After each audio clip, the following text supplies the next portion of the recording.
Jason Trent tugged the frayed strap of his satchel tighter across his chest as he weaved through the endless throng of alien merchants and customers at the Port Zintherian Bazaar. The air buzzed with the hum of hovercarts and the chatter of dozens of languages, some melodious, some guttural, and at least one that sounded suspiciously like someone gargling marbles. The bazaar was a sprawling labyrinth of neon stalls and holographic displays selling everything from plasma-powered toothbrushes to glowing sentient jellies that claimed to be excellent conversation partners. Jason's gaze flitted between the garish wares and the shifting crowd. It was an easy place to get distracted, or pickpocketed. "Don't touch anything," Jason muttered to the spherical drone hovering over his shoulder. It beeped indignantly. "I'm serious, Ren. Last time, I had to talk down an angry Borak over that little incident with the singing orb." The drone emitted a sequence of chirps that Jason, after years of companionship, translated as, "That orb insulted my programming first." Jason sighed. "Sure, and this time, let's avoid getting banned from another quadrant, yeah?" As if on cue, a commotion erupted from the bazaar's center. Jason turned, craning his neck to see over the heads of towering Trelks and gliding Vethrians. A group of Invari dignitaries stood at the heart of the crowd, their crystalline forms shimmering under the harsh artificial light. Their voices, amplified by translators, boomed with desperation. "Our children, Ira and Laven, are missing. Please, any information, any help, will be rewarded beyond measure." The Invari were not just any species. They were an elite race with a reputation for their towering intellect, wealth, and political clout. Losing two of their children in the middle of Port Zintherian wasn't just a tragedy, it was a scandal waiting to erupt. Jason's instincts prickled. He wasn't one to dive into trouble willingly. His life was complicated enough without meddling in high-profile alien family dramas. But something about the raw panic in the parents' voices struck a chord. He knew what it was like to lose something precious. "Shouldn't we mind our own business?" Jason said aloud, though mostly to himself. Ren emitted a series of beeps. Jason rolled his eyes. "Don't act all noble now. You're the one who suggested smuggling contraband cake molds last week." The drone buzzed, its tone unamused. An hour later, Jason stood at the edge of a dimly lit alleyway, studying a patch of scorched ground. His breath misted in the cold, recycled air of the station as he crouched for a closer look. Burn marks. Could be a plasma shot. Could also be someone making bad life choices with a portable grill, he muttered. Ren beeped, projecting a holographic map of the area. The marks led away from the bazaar toward the less savory edges of the station. "Looks like someone didn't want to leave witnesses," Jason murmured. "This keeps getting better." He followed the trail cautiously, one hand resting on the handle of his blaster. The alleys grew narrower and darker, the vibrant chaos of the bazaar replaced by a suffocating stillness. "You know," Jason said to Ren, breaking the tension, "I'm starting to think my tombstone's going to read, 'Here lies Jason Trent.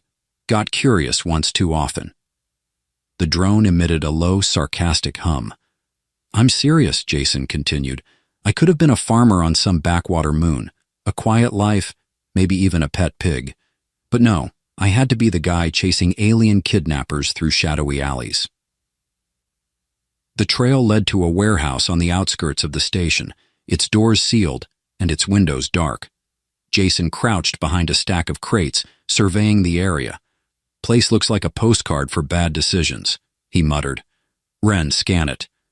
The drone emitted a faint blue light, sweeping over the building. "Two life forms inside," Ren chirped. Jason's heart quickened. If the kids were in there, he had to act fast. But charging in guns blazing wasn't an option. He needed a plan. "Okay, Jason," he said to himself. "Think. What do you have?" He patted his pockets, producing a multi-tool, a bag of sour candies, and a half-charged plasma grenade.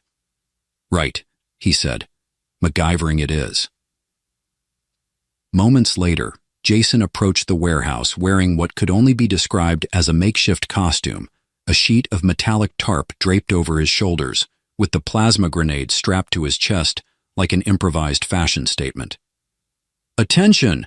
he bellowed in the most authoritative voice he could muster. "This is an inspection by the Galactic Health Authority. We've received complaints about unsanitary conditions and improperly stored, space oysters." The doors hissed open, revealing two burly figures with glowing red eyes.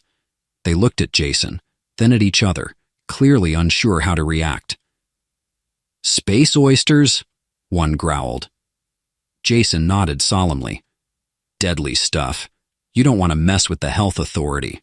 Trust me, the paperwork alone will make you wish for death." The larger of the two stepped forward, towering over Jason. "You don't look like an inspector," he said. Jason shrugged, fingering the plasma grenade's trigger. "Budget cuts. Now why don't you show me where you're keeping the kids and we'll pretend this never happened."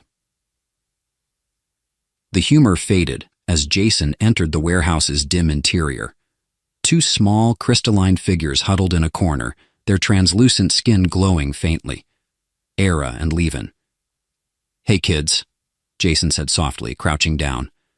"Your parents sent me. Let's get you out of here." Levin looked up, wide-eyed. "Are you a hero?" Jason hesitated, then smiled. "Nope, just a guy with a bad habit of saying yes to crazy ideas." As they moved toward the exit, Ren buzzed a warning. Jason turned to see the two guards blocking their path, weapons drawn. "Great," Jason muttered. "Of course, this couldn't be easy." He pressed the grenade's trigger, the faint beep echoing through the room. "Last chance," Jason said, raising his voice. "Move, or we all find out how well this warehouse holds up against a plasma blast." The guards hesitated, then backed away, grumbling curses in their native tongue. Once outside, Jason guided the children toward the bazaar, his heart pounding, but his lips curling into a grin. "See?" he said to Ren. "Told you I'd make a great babysitter." Jason leaned against the battered hull of his ship, the rust bucket, watching as Era and Levin devoured ration bars like they were fine dining. The pair sat cross-legged on the cargo bay floor, their crystalline skin pulsing faintly with each bite. It was mesmerizing, like watching stained glass come to life, but Jason tried not to stare. The kids had been through enough without him gawking at them like they were museum pieces. "So," Jason said, breaking the silence, "do I get a thank you, a round of applause, maybe a, 'Wow, you're the coolest human we've ever met'?" Levin, the younger of the two, looked up with a mouthful of food. "You're weird," he said simply, crumbs tumbling from his lips. Era smirked, her glow shifting to a subtle shade of orange that Jason had learned signified amusement. "We'll thank you when we're home," she said, brushing crumbs from her tunic. "If you don't mess it up before then." Jason gave a mock bow. "Your faith in me is overwhelming." From his perch on a nearby crate, Ren beeped, projecting a holographic star map into the air. "Finally," Jason muttered, stepping closer. "Let's see where those goons came from." Ren had managed to pull a partial log from the mercenary ship system before their dramatic escape.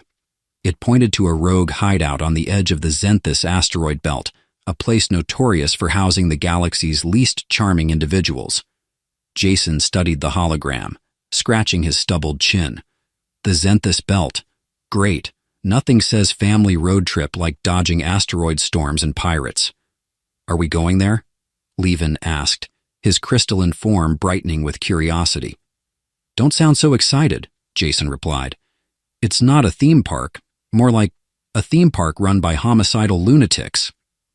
Levin's glow dimmed slightly, and Era shot Jason a disapproving glare. "Relax," Jason said, holding up his hands. "We'll be fine. Probably." And the journey to the Xanthus belt was uneventful, giving Jason plenty of time to regret every life choice that had led him to babysitting alien kids in deep space. He spent the hours tinkering with the ship's failing systems, making bad jokes to distract himself, and mediating squabbles between Era and Levin over who got to use the one functional data pad. "You two know I'm not actually your dad, right?" Jason said at one point, prying the data pad out of their grasp. "This isn't in my contract." Era crossed her arms, her glow flaring. "If you were our dad, we'd be home by now." "Fair point," Jason admitted. "But if I were your dad, you'd also be grounded for life, so let's call it even." The tension began to mount as they approached the asteroid belt. The view through the cockpit window was a dizzying swirl of rock and debris spinning against a backdrop of distant stars. Jason tightened his grip on the controls, his voice light but his stomach knotting. "All right, kids. Welcome to the Zenthus asteroid belt. Please keep your hands and tentacles inside the vehicle at all times." Levin peeked over the console, his eyes wide. "Are we going to crash?" "Not unless I mess up," Jason said cheerfully. "And I only mess up on weekdays." "It is a weekday," Era pointed out. Jason sighed. Thanks for the vote of confidence. Navigating the belt was like playing a high-stakes video game where losing meant instant vaporization.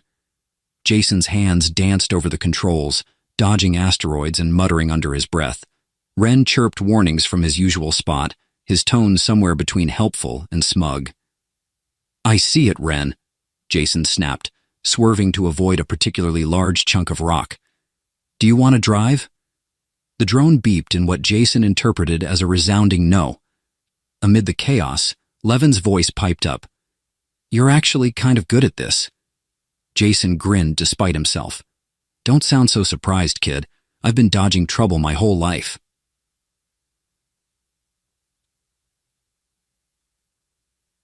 After what felt like an eternity, they cleared the belt and arrived at the coordinates from the log. The hideout wasn't much to look at, just a cluster of interconnected pods clinging to a lone asteroid, barely visible against the darkness of space. Jason powered down the engines, the hum of the ship fading into an eerie silence.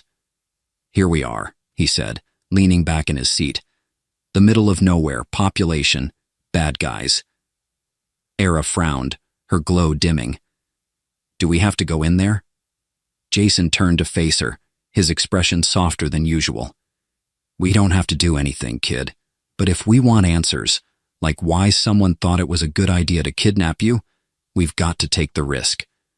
She nodded reluctantly, and Jason rose from his seat, checking his blaster. "Ren, keep an eye on the ship," he said. "Kids, stay close, and if anyone asks, I'm your cool uncle, who definitely isn't scared out of his mind right now." The hideout's interior was as grim as Jason had expected. Dim lighting, rusted walls, and the faint smell of something burned beyond recognition. He crept through the corridors, his every sense on high alert. Ira and Levin followed closely, their glow casting eerie shadows on the walls. "What do you think they do here?" Levin whispered. Jason smirked. "Probably arts and crafts. Really intense arts and crafts." The boy giggled, the sound oddly comforting in the oppressive silence. They reached what looked like a control room, and Jason motioned for the kids to stay back. He approached the console cautiously, scanning the area for any signs of movement. "Ren, patch in," he muttered, setting the drone on the console. The screen flickered to life, revealing a log of recent communications. Jason scanned the entries, his brow furrowing. "Looks like they weren't working alone," he said quietly. "There's a whole network of these guys, and someone higher up paid them a lot of credits to grab you two." "Who?" Era asked, her voice trembling. Jason shook his head. "Don't know yet, but we're going to find out." Before he could say more, an alarm blared, red lights flashing. "Of course," Jason groaned, drawing his blaster. "Why can't anything ever go smoothly?" Footsteps echoed down the corridor, and Jason turned to the kids, his expression serious. "Stay behind me," he said. "And try not to look too excited, Levin. This isn't a field trip." The boy grinned despite the danger, and Jason couldn't help but chuckle as he prepared to face whatever came next. Jason pressed his back against the cold, rusted wall, motioning for Era and Levin to stay quiet. The echo of heavy boots filled the corridor, growing louder with each passing second. His heart pounded, but his lips curled into a lopsided grin. "Well," he whispered to Ren, who was perched on his shoulder like a tiny spherical parrot. "Any ideas, or should I start improvising?" The drone beeped softly, its tone skeptical. "Improv it is," Jason muttered, peeking around the corner. 3 mercenaries stomped toward them, their weapons drawn. They were a rough-looking bunch, mismatched armor, glowing visors, and a collective aura of bad hygiene. Jason could almost smell them from across the room. "Okay," he said under his breath, turning back to the kids. "Here's the plan. Ira, you and Levin stay here. Ren, you're on distraction duty. And me? I'm going to do something incredibly stupid." "Like usual," Ira quipped, her glow shifting to an amused orange. Jason smirked. "Glad you're catching on." Ren zipped into the corridor, emitting a high-pitched series of beeps and projecting a holographic image of a giant, snarling alien beast. The mercenaries froze, their weapons snapping toward the illusion. "What the—" one of them growled, stepping back. Jason took the moment of confusion to slip out of hiding, his blaster raised. "Hey there, fellas! You ever hear the one about the mercenaries who walked into a trap?" The nearest mercenary turned, eyes widening beneath his visor. "What?" Jason fired a stun blast, and the mercenary crumpled to the ground. "That's the punchline," Jason said with a grin, diving behind a stack of crates as the remaining 2 opened fire. The room erupted into chaos. Bolts of plasma zipped through the air, sizzling against the walls. Jason rolled to avoid a shot, popping up to return fire. "Ren, a little help would be great," he shouted. The drone responded by projecting a swarm of flickering holograms, copies of Jason, all of them grinning and waving mockingly at the mercenaries. "See?" Jason called out, ducking behind another crate. "Now even I don't know which one's real." The mercenaries fired wildly, their frustration mounting. One of them growled, "Stop playing games, human!" Jason popped out of cover, blasting the speaker square in the chest. "But I'm so good at them," he said, watching the second mercenary drop. And the final mercenary hesitated, glancing between Jason and the advancing swarm of holograms. His grip on his weapon faltered. "Look," Jason said, stepping forward with his blaster still aimed. "I could take you out right now, or we could have a nice, civilized chat. What'll it be?" The mercenary raised his hand slowly. I don't get paid enough for this." Jason nodded. "Smart choice. Now, tell me who hired you to grab those kids." The mercenary hesitated, his gaze flicking toward the corner where Era and Levin were peeking out. I don't know the name. Just a middleman. We got coordinates and credits, nothing else." Jason sighed. "You're really not giving me much to work with, pal." "That's all I know," the mercenary insisted. "Please just let me go." Jason lowered his weapon slightly, his expression thoughtful. "All right, here's the deal. You tell your buddies that these kids are off limits. And if I ever see your face again," he pointed the blaster at the mercenary's boots. "Let's just say you'll need new shoes." The mercenary nodded furiously before bolting down the corridor. Jason watched him go, shaking his head. "Always the runners," he muttered. Once the coast was clear, Era and Levin emerged from their hiding spot. Levin's glow was bright with excitement. "That was amazing. You're like a hero from the Hollow movies." Jason grinned, ruffling the boy's crystalline hair. "I prefer the term freelance disaster. But thanks." Era crossed her arms, her glow flickering. "You're reckless. What if you got hurt?" Jason shrugged. "Occupational hazard. Besides, I've been hurt worse slipping on wet floors." Ira didn't seem amused, but Levin giggled. The trio continued deeper into the hideout, navigating dimly lit corridors and avoiding patrols. Jason kept his blaster ready, his senses sharp. "So," Levin whispered, his voice barely audible over the hum of the station. "What's the plan?" Jason smirked. "You're looking at it, kid. I call it the wing it strategy. Works about 50% of the time." 50%? Era said, her tone incredulous. "Hey, those are great odds in my line of work." Eventually, they reached a large chamber filled with rows of terminals and blinking monitors. Jason approached cautiously, scanning the room for threats.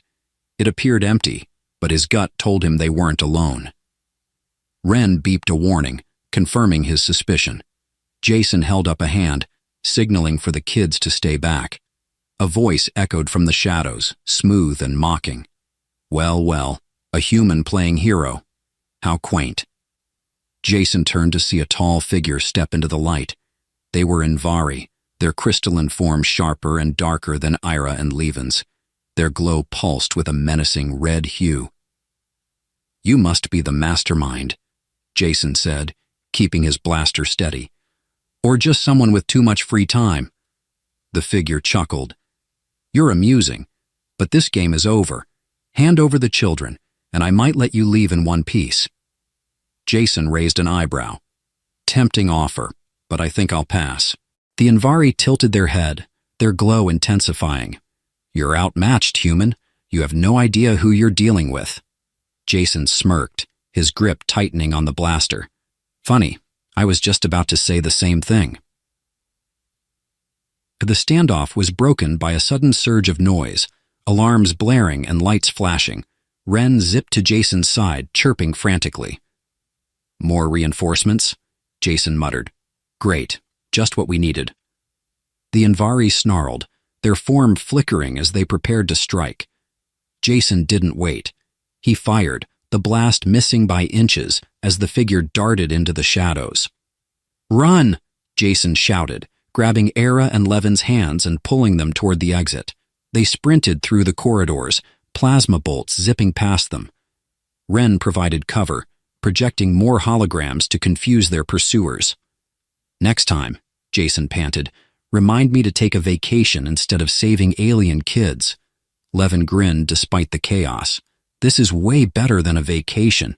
Jason laughed, even as his lungs burned. "Kid, you've got a weird idea of fun." They finally burst into the hangar, where the rust bucket waited. Jason shoved the kids up the ramp, firing a few parting shots at the pursuing guards before slamming the hatch shut. "Ren, get us out of here," he yelled, jumping into the pilot's seat. The ship roared to life, shuddering as it lifted off. Jason maneuvered through the asteroid belt with practiced ease, dodging debris and incoming fire. "Next stop," he said, grinning as they cleared the danger zone. "Anywhere but here." As the kids cheered and Ren beeped triumphantly, Jason allowed himself a moment of relief. For now, they were safe, but he knew this was far from over. Jason leaned back in the rust bucket's pilot chair, one boot propped up on the console. The adrenaline of their escape from the hideout was starting to wear off, replaced by a familiar ache in his shoulders and a pounding headache that could only be cured by something stronger than caffeine. "Okay, team," he said, glancing over his shoulder at Era and Levin, who were perched on crates in the cargo bay. "Let's recap. We survived a death trap, outsmarted some goons, and learned exactly nothing useful. Anybody else feeling like a galactic detective yet?" Levin raised his hand. "I think we're doing great." Jason chuckled, rubbing his temples. "Thanks for the pep talk, kid. That puts you ahead of most of my ex-crewmates." Ira, sitting cross-legged with a datapad in her lap, didn't look up. "We need a plan, not jokes." "Who says we can't have both?" Jason replied, grinning. Ren floated into the cockpit, projecting a holo display in midair. The screen showed a web of interlinked nodes, data pulled from the hideout's terminal before their escape. Most of it was encrypted, but a few pieces of information stood out, including a set of coordinates. Jason pointed at the glowing dot on the map. "There, that's our next stop." "Why?" Era asked, finally looking up. "Because it's either where the bad guys hang out," Jason said, "or it's the best taco stand in the galaxy. Either way, it's worth checking out. Levin perked up. Do they really have taco stands in space? Jason grinned. Kid, if they don't, then I'm living in the wrong galaxy. As the ship hummed through the starfield, Jason busied himself with repairs. The asteroid belt hadn't been kind to the rust bucket, and the ship was more duct tape than metal at this point. You know, he said, tightening a bolt on the hyperdrive, I've always said this ship has character, and by character, I mean she's one bad day away from falling apart. Why don't you get a better one? Levin asked, peeking over Jason's shoulder. Jason shrugged. Better ships cost money, and I'm more of a borrow now, pay maybe kind of guy. Era rolled her eyes. You mean you're broke? Jason grinned. Exactly. Glad we're on the same page. The coordinates led them to a dusty, backwater planet on the fringes of known space. The place was as charming as a rusted blaster, with a sky the color of old engine grease and air that smelled faintly of burnt circuits. Welcome to whatever this dump is called, Jason announced as the ship landed with a metallic groan. Era wrinkled her nose. It smells weird. That's the scent of adventure, Jason said, grabbing his blaster and holstering it. And possibly sewage. Let's not dwell on it. The planet's lone settlement was little more than a cluster of prefab buildings huddled against the wind. Jason led the way to a dingy cantina, its neon sign flickering like it couldn't decide if it wanted to stay lit. Stay close, he told the kids as they stepped inside, and don't touch anything, or anyone, or breathe too deeply for that matter. The cantina was filled with a mix of locals and off-worlders, most of them looking like they hadn't smiled in decades. Jason approached the bar, catching the attention of the barkeep, a grizzled alien with 4 arms and a permanent scowl. What'll it be? The barkeep growled. Information, Jason said, sliding a credit chip across the counter. And maybe a drink, something that won't kill me preferably. The barkeep snorted, pouring a murky liquid into a glass. Depends on what you want to know. Jason leaned in, lowering his voice. I'm looking for someone, or something. Got these coordinates from a group of mercs and I was hoping you could point me in the right direction. The barkeep studied him for a moment, then nodded toward a booth in the corner. Talk to her. If she doesn't kill you, she might help. Jason followed the gesture, his gaze landing on a tall figure cloaked in shadow. Their presence was commanding, their glowing eyes piercing even from across the room. Well, Jason muttered, this should be fun. The figure turned out to be a woman, a Laxori, judging by the bioluminescent patterns on her skin. She watched Jason approach with an expression that could have been curiosity or annoyance. You're bold, she said as he slid into the booth across from her. Bold's just another word for desperate, Jason replied, flashing a charming smile. Name's Jason. I hear you're the one to talk to about certain delicate matters? She raised an eyebrow. Delicate? Coming from you, I doubt it. Jason laughed. Fair. Look, I'm trying to track down a group of people who've been causing trouble. Kidnapping, extortion, the usual. You wouldn't happen to know anything about that, would you? The Laxori studied him for a moment before leaning forward. You're talking about the Shadow Cartel. Jason's smile faltered. Sounds ominous. What's their deal? They're dangerous, she said, and they don't like loose ends. Jason shrugged. Good thing I'm more of a tied-up ends kind of guy. The Laxori smirked, though her expression remained guarded. Why are you really here, Jason? He hesitated, glancing over his shoulder at Era and Levin, who were waiting near the entrance. When he turned back, his voice was softer. I made a promise to those kids, and I don't break promises. The Laxori's expression softened, just slightly. She leaned back in her seat, tapping her fingers against the table. There's a man, Drell Kaon. He's a broker for the cartel. If anyone knows what they're planning, it's him. Where can I find him? She chuckled darkly. That's the tricky part. He's always on the move, but if you're serious about finding him, I can give you a lead. For a price, Jason sighed. Why does everything have to cost something? The Laxori smiled faintly. Welcome to the galaxy.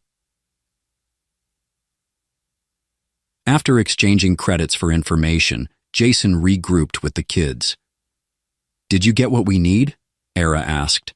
Jason nodded, though his expression was grim. Yeah, and a reminder that I should have chosen a safer career, like asteroid mining. What's the plan now? Levin asked. Jason ruffled the boy's crystalline hair. The same as always, wing it and hope for the best.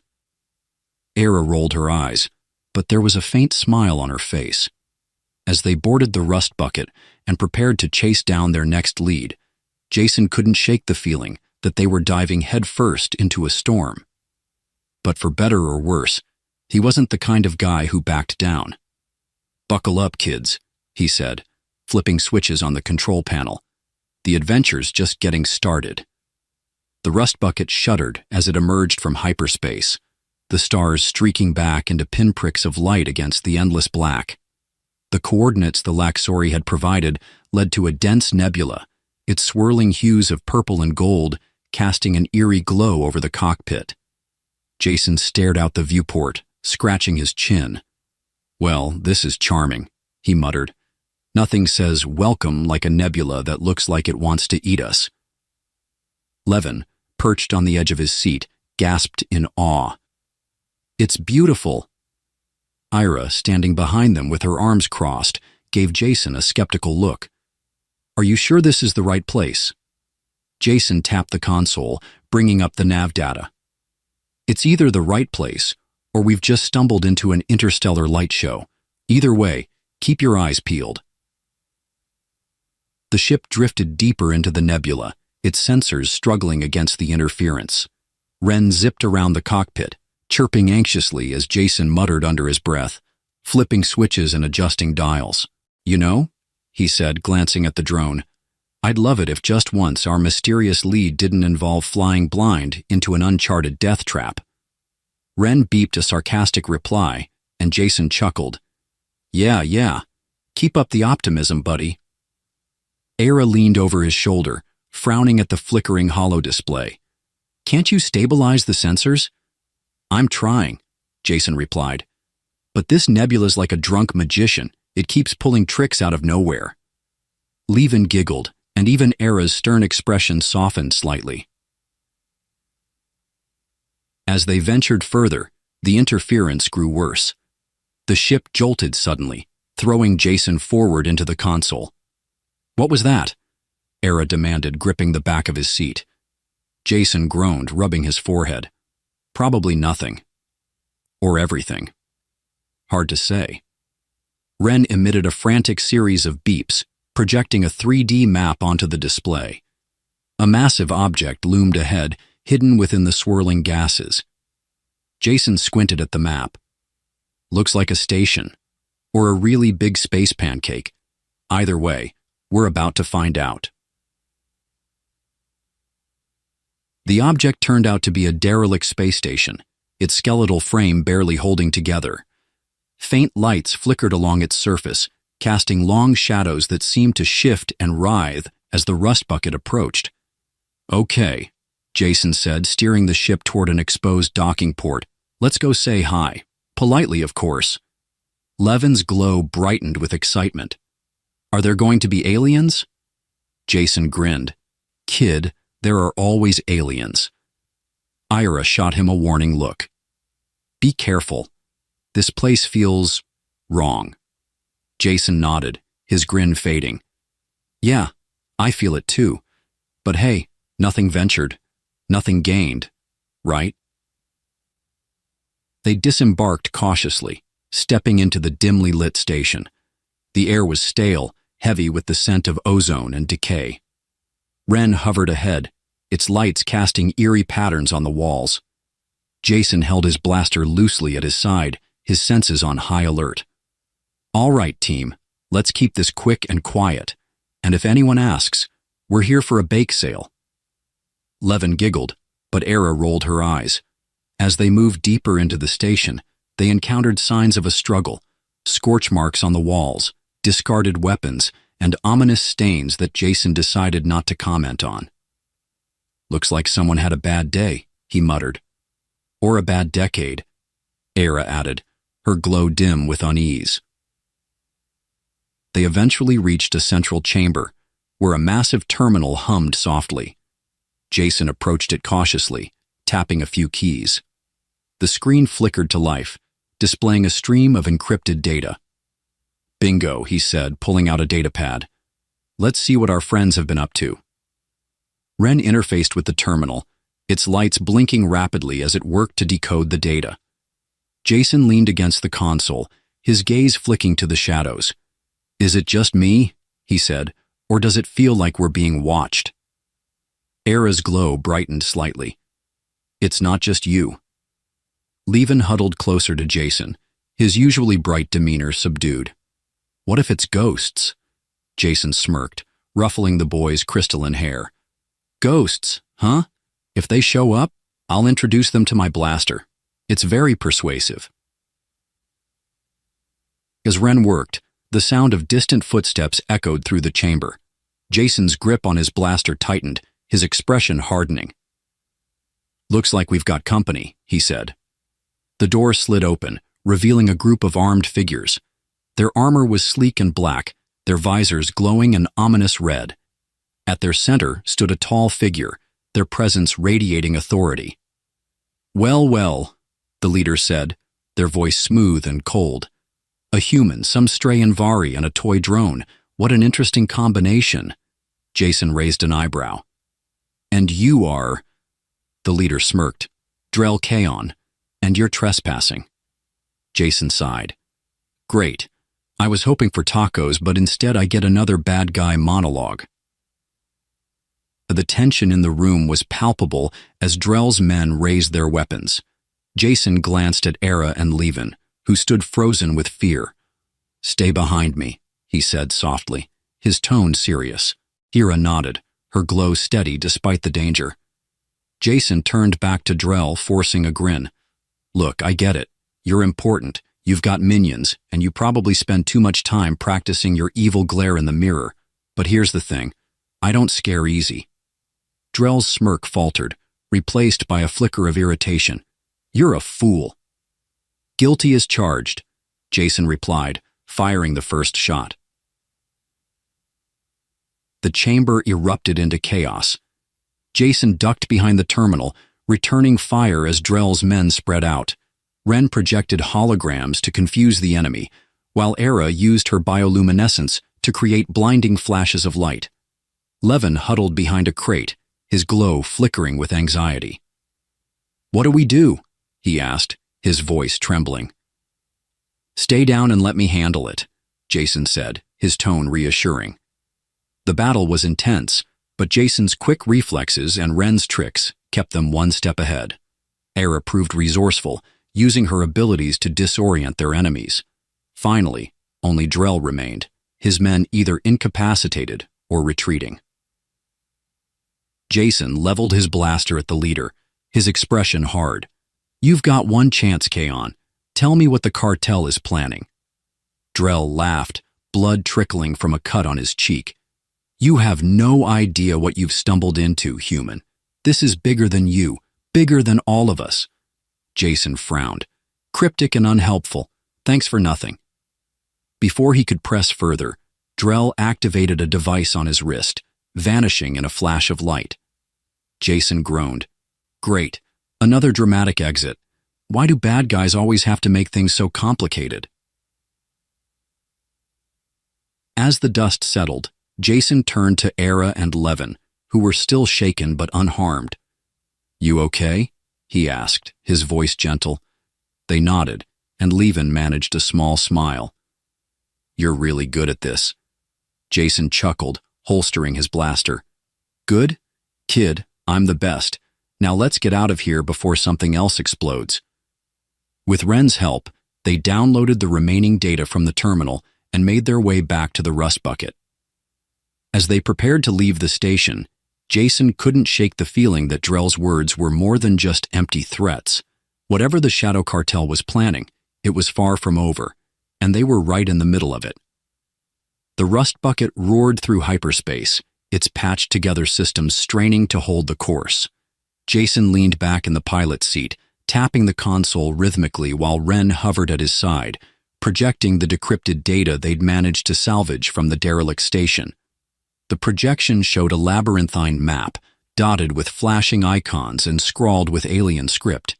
Jason frowned, sipping from a steaming cup of synth coffee that tasted faintly like engine oil.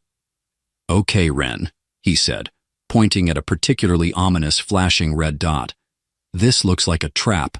Am I right or am I right?" Ren chirped in agreement, a holographic thumbs up appearing in the air. Levin appeared at the cockpit door, his crystalline hair reflecting the glow of the star map. "What are we looking at?" Jason gestured vaguely. "Oh, you know, just the universe's worst game of connect the dots. How's your sister?" "She's still mad at you," Levin said cheerfully. "But she's always mad at you, so it's not new." Jason smirked. "Consistency. I can respect that." The decrypted data led them to a remote, uncharted moon, orbiting a gas giant. As the rust bucket approached, the ship's scanners struggled against the thick electromagnetic interference blanketing the area. Era joined them in the cockpit, her glow subdued. "I don't like this," she said, arms crossed. "It feels off." Jason nodded, flipping switches and muttering under his breath. "Agreed, but if we want answers, this is our best shot. Besides, what's the worst that could happen?" Ren beeped furiously, projecting a list of worst-case scenarios. Jason waved it off. "Thanks for the vote of confidence, buddy." The moon's surface was a barren wasteland, dotted with jagged cliffs and shrouded in perpetual twilight. Jason landed the ship near a cluster of ancient structures that looked more like the bones of a long-dead giant than anything built by sentient hands. As they disembarked, the oppressive silence pressed down on them like a physical weight. Even Jason, who usually had a quip for every occasion, found himself uncharacteristically quiet. Levin broke the silence, pointing at the nearest structure. "Do you think there's treasure in there?" Jason grinned, ruffling the boy's hair. "Kid, if we find treasure, I'll split it with you 70-30. 70 for me?" Levin asked hopefully. Jason laughed. "Nice try." The interior of the structure was as foreboding as its exterior. The walls were covered in strange symbols that seemed to writhe and shift when viewed from the corner of the eye. Ira ran her fingers over the carvings, her expression unreadable. "This isn't cartel work. It's older. Much older." Jason raised an eyebrow. "Great. Ancient mysteries on top of modern crime syndicates. My week just keeps getting better." Ren projected a scan of the chamber, highlighting a hidden passage leading deeper underground. "Well," Jason said, cracking his knuckles, "time to see what's behind door number 2. The passage led to a vast underground chamber, its walls glowing faintly with an otherworldly light. At the center stood a massive device, its purpose unclear, but its presence undeniably ominous. Jason approached cautiously, his blaster drawn. "I'm no scientist, but I'm pretty sure this thing isn't a fancy coffee machine." Era examined the device, her glow brightening with curiosity. "It's some kind of energy collector, but the design, it's unlike anything I've ever seen." Jason tilted his head. "Energy collector? For what?" Before Era could answer, the chamber filled with a low, rumbling hum. The device began to activate, its core pulsing with a blinding white light. Levin clung to Jason's arm, his voice trembling. "What's happening?" "Something bad," Jason said, pulling the boy behind him. "Stay close." The hum grew louder, and a holographic figure appeared above the device, a tall, imposing alien with sharp features and eyes like burning coals. "Greetings, intruders," the figure said, its voice echoing through the chamber. "You have stumbled upon a relic of the ancients. Leave now, or face annihilation." Jason sighed, rubbing his temples. Why is it always annihilation? Can't we ever get a friendly hologram? The figure's gaze locked onto him. You do not belong here, human. Leave while you still can. Jason crossed his arms. Listen, buddy. I didn't come all this way to be scared off by a light show. What's this thing for, and why is the cartel interested in it? The hologram hesitated, its expression flickering between defiance and fear. This device is a key, a weapon. It holds the power to reshape worlds and destroy them. Era's glow dimmed. The cartel wants to use it. The hologram nodded. If they succeed, your galaxy will burn. Before Jason could respond, the chamber shook violently. A squad of heavily armed mercenaries stormed in, their weapons trained on the group. Looks like we're popular, Jason muttered, raising his blaster. Ren, time for some mischief, Ren chirped enthusiastically, projecting decoys and scrambling the mercenaries' targeting systems. The ensuing battle was chaotic, with Jason and Era fighting side by side while Levin hid behind a fallen pillar. The mercenaries were well trained, but Jason's quick thinking and Ren's tricks kept them at bay. At one point, Jason ducked behind cover, panting. You know, I could really go for a snack break right about now. Era rolled her eyes, firing a precise shot that disarmed an enemy. Focus, Jason. I am focused, he replied, popping up to take another shot. Focused on not dying. As the fight raged on, the device's core grew brighter, its energy building to a dangerous level. The hologram reappeared, its voice urgent. You must stop the activation. If it reaches full power, this entire moon will be obliterated. Jason groaned. Why does everything have to explode? Era dashed toward the device, her glow intensifying as she interfaced with its controls. Keep them off me. I need time. Jason nodded, covering her as more mercenaries poured into the chamber. After what felt like an eternity, Era managed to shut down the device. The core dimmed and the rumbling ceased. Jason leaned against a pillar, breathing heavily. Well, that was fun. Let's never do it again. Ira gave him a tired smile. Agreed. Levin peeked out from his hiding spot, his eyes wide. Did we win? Jason ruffled the boy's hair. For now. But something tells me the cartel isn't done with us yet. As they returned to the rust bucket, Jason couldn't shake the feeling that they were on the brink of something much bigger and far more dangerous than they'd anticipated. The rust bucket cruised through the velvety black of space, a streak of gold and silver as it left the chaotic moon and the shadow cartel far behind. Jason leaned back in the pilot's seat, nursing a cup of synth coffee that still tasted like disappointment. The adrenaline of their escape was fading, replaced by an ache in his muscles and the gnawing realization that their mission wasn't over. Okay, Jason said, glancing over at Era, who was reviewing the encrypted files they'd taken. Let's take stock. We didn't die, that's a win.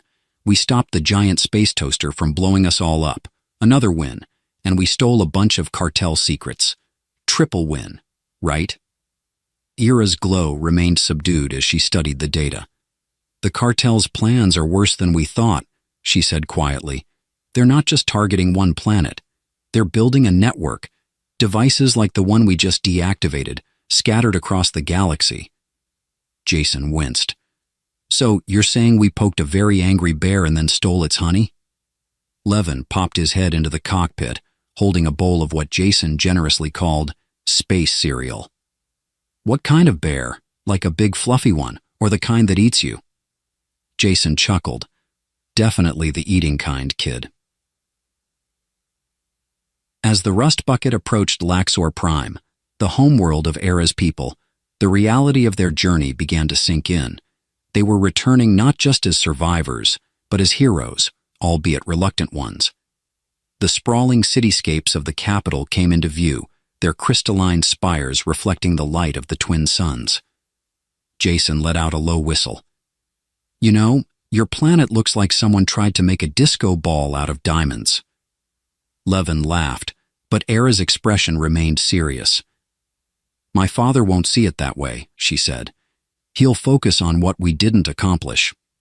Jason raised an eyebrow. You mean saving the galaxy from imminent destruction isn't enough for him? Tough crowd. The landing bay was a hive of activity as they touched down. Era's father, the High Magistrate, stood at the forefront of a delegation, his towering figure radiating authority. Jason noted that even without the official regalia, the man had a presence that could silence a room. As they stepped off the ship, Ira's father approached, his sharp gaze taking in the battered group. You returned, he said, his tone unreadable. And with my children intact. Jason gave a casual salute. Yep, all accounted for, except for my patients, which I left back in the death trap moon. The magistrate's expression didn't waver, but Levin giggled, earning a warning glance from his father. Over the next few days, Jason found himself thrust into a whirlwind of diplomatic meetings, strategy sessions, and more formal dinners than he cared to count. The stolen cartel data revealed an intricate network of operations spanning multiple systems, and Jason quickly realized that his part in this wasn't over. You know, he said to Era during one of their late-night strategy sessions, I came into this just looking for a payday. Now I'm apparently part of an intergalactic resistance. How does that happen? Era smiled faintly, her glow warm and soft. Because you care, even when you pretend not to. Jason rolled his eyes. Don't go spreading that around. I have a reputation to maintain. The climax of their efforts came during a Grand Council meeting where the Laxori and their allies debated the next steps against the cartel. Jason, unused to such formalities, sat at the edge of the room, nursing a drink that tasted suspiciously like fermented algae. Ira stood before the council, her voice clear and resolute as she outlined their findings. We cannot wait for the cartel to act. We must strike first, dismantle their network before it becomes operational. Jason leaned over to Levin, who sat beside him. She's good at this. I'd just say, let's blow up the bad guys and call it a day. Levin grinned. That's why you're not in charge. The council's decision was unanimous. They would take the fight to the cartel, using the data Jason and his team had recovered to dismantle their operations. The High Magistrate, though initially skeptical of Jason, publicly acknowledged his contributions. As the meeting concluded, the magistrate approached Jason. You've done more for my family than I could have expected, he said, and you've earned our gratitude. But there's one final matter to discuss. Jason blinked. If this is about the minibar in my quarters, I swear I didn't. The magistrate raised a hand, silencing him. I offer you the hand of my daughter in marriage and command of our planetary forces. Jason froze, his brain grinding to a halt. Wait, what? Later that evening, Jason found himself pacing in the palace gardens, still processing the offer. Ira found him there, her expression unreadable. You seem unsettled, she said. Unsettled? Me? Jason let out a nervous laugh.